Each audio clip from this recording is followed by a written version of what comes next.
வணக்கம். இன்றைக்கி நம்ம சேனலில் வந்து ஒரு சூப்பரான மட்டன் பிரியாணி எப்படி செய்கிறதுன்னு பார்க்கலாம். இந்த மட்டன் பிரியாணி நாங்கள் அடிக்கடி எங்கள் வீட்டில் செய்கிறது சிம்பிளான ஸ்டெப்ஸ் தான். இதில் வந்து ஃபஸ்ட்டு வந்து நம்ம ஒரு இஞ்சி பூண்டு பேஸ்ட் வந்து ரெடி பண்ணிக்க போகிறோம். இந்த பேஸ்ட்டு தான் ரொம்ப இம்பார்ட்டண்ட் இந்த ரெசிபிக்கு. ஸோ இதுதான் அந்த ஃப்ளேவர் கொடுக்க போகுது அந்த பிரியாணிக்கு. இந்த ஒரு பேனில் 2 ஸ்பூன் வந்து எண்ணெய் ஆட் பண்ணிக்கோங்க. அப்புறம் வந்து 2 முழு பூண்டு, மீடியம் சைஸ் பூண்டு, அப்புறம் ஒரு 20 கிராம் இஞ்சி, அப்புறம் ஒரு 7லேருந்து 8 பச்சை மிளகா வந்து நல்லா வதக்கிட்டு அதுக்கப்புறம் இதை பேஸ்ட்டாக வந்து அரைச்சிக்க போகிறோம்.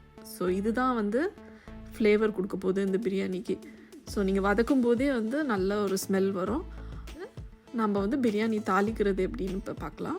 ஸோ ஃபஸ்ட்டு வந்து ஒரு குக்கரில் வந்து ஒரு 5 டேபிள் ஸ்பூன் எண்ணெய், 200 ml ரிஃபைண்ட் ஆயில் வந்து ஆட் பண்ணிக்கோங்க. அதுக்கப்புறம் வந்து அதில் வந்து முழு கரம் மசாலா, 2 பட்டை, அப்புறம் வந்து பிரியாணி இலை, அன்னாசி பூ, அப்புறம் வந்து ஏலக்காய், லவங்கம், இதெல்லாம் வந்து நம்ம ஆட் பண்ணிக்கலாம்.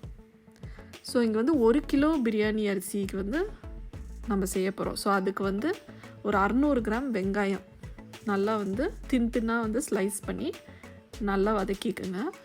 அதுக்கப்புறம் அதில் வந்து வதக்குறதுலேயும் வந்து ஒரு 6லேருந்து 7 பச்சை மிளகா வந்து ஆட் பண்ணிக்க போகிறோம். ஸோ நல்லா இதை வதக்கிட்டு அதுக்கப்புறம் வந்து நம்ம வந்து தக்காளி ஆட் பண்ண போகிறோம். இது வந்து 300 கிராம் தக்காளி. ஸோ இந்த தக்காளி வதங்குறதுக்கு கொஞ்சோண்டு உப்பு போட்டுக்கலாம். ஸோ இந்த மெஷர்மெண்ட்ஸ்லாம் ரொம்ப இம்பார்ட்டன்ட். ஸோ இதே மாதிரி நீங்கள் ஃபாலோ பண்ணிங்கன்னா பிரியாணி வந்து சூப்பராக வரும். ஸோ இப்போ வந்து இதில் வந்து ஒரு கட்டு புதினா, அப்புறம் ஒரு கட்டு கொத்தமல்லி வந்து நல்லா க்ளீன் பண்ணி கட் பண்ணி வச்சுருக்கிறது வந்து ஆட் பண்ணிக்கலாம். ஸோ இப்போ வந்து நம்ம வந்து அரைச்சி வச்சுருக்க அந்த பேஸ்ட் வந்து நம்ம ஆட் பண்ண போகிறோம்.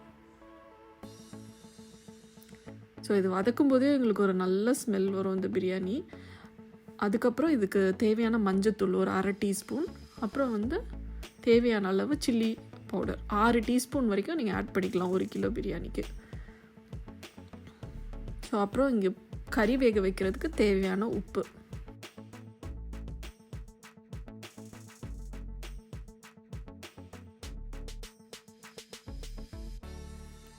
ஒரு கிலோ அரிசிக்கு வந்து 1 கிலோ வந்து மட்டன் வந்து இங்கே ஆட் பண்ண போகிறோம்.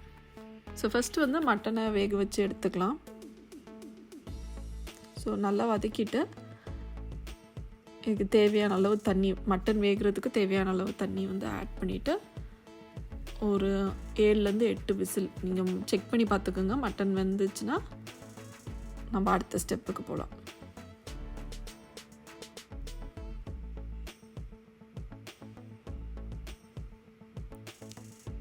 ஸோ இந்த மட்டன் வேகிற டைமில் வந்து நம்ம அரிசி வந்து ஊற வச்சுக்கலாம். 5 அளவுக்கு அரிசி, நான் பாஸ்மதி ரைஸ் யூஸ் பண்ண போகிறேன். நீங்கள் சீரக சம்பா கூட யூஸ் பண்ணலாம். ஸோ மட்டன் வந்து வெந்துருச்சு. ஸோ இப்போ வந்து இந்த பிரியாணிக்கு தேவையான தண்ணி வந்து ஆட் பண்ணிக்கலாம். ஸோ 1க்கு வந்து 1.5 வந்து ரேஷியோ. ஸோ அதை ஆட் பண்ணிவிட்டு அதில் வந்து லெமன், ஒரு 1/2 மூடி லெமன் வந்து ஆட் பண்ணிக்கலாம் புளிப்புக்கு. அப்புறம் இந்த டைமில் வந்து நீங்கள் உப்பு, அப்புறம் வந்து காரம்லாம் வந்து செக் பண்ணிக்கோங்க. இப்போது வந்து கொஞ்சம் கொத்தமல்லியும் புதினா கூட ஆட் பண்ணிக்கலாம் இங்கே. ஸோ இது நல்லா கொதித்து வந்ததுக்கப்புறம் நம்ம ஊற வச்ச அரிசியை வந்து இதில் ஆட் பண்ணிக்கலாம்.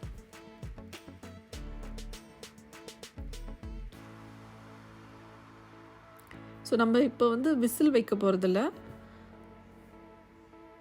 ஸோ ஃபஸ்ட்டு வந்து ஒரு 5 நிமிஷம் வந்து ஃபாஸ்ட் வச்சுட்டு அதுக்கப்புறம் வந்து ஒரு கிளறிட்டு அந்த கிளறும்போது நீங்கள் நெய் கூட ஆட் பண்ணிக்கலாங்க.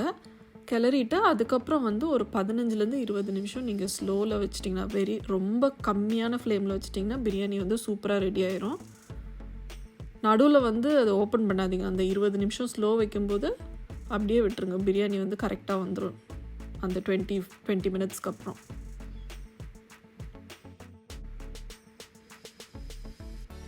ஸோ இப்போ 20 மினிட்ஸ் ஆயிடுச்சு. இப்போ ஓப்பன் பண்ணி பார்த்துடலாம். பார்த்திங்களா எப்படி வந்து உதிரியாக வந்திருக்கு.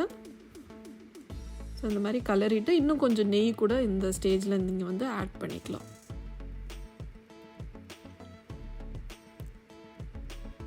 ரொம்ப ஈஸியான ரெசிபி தான்.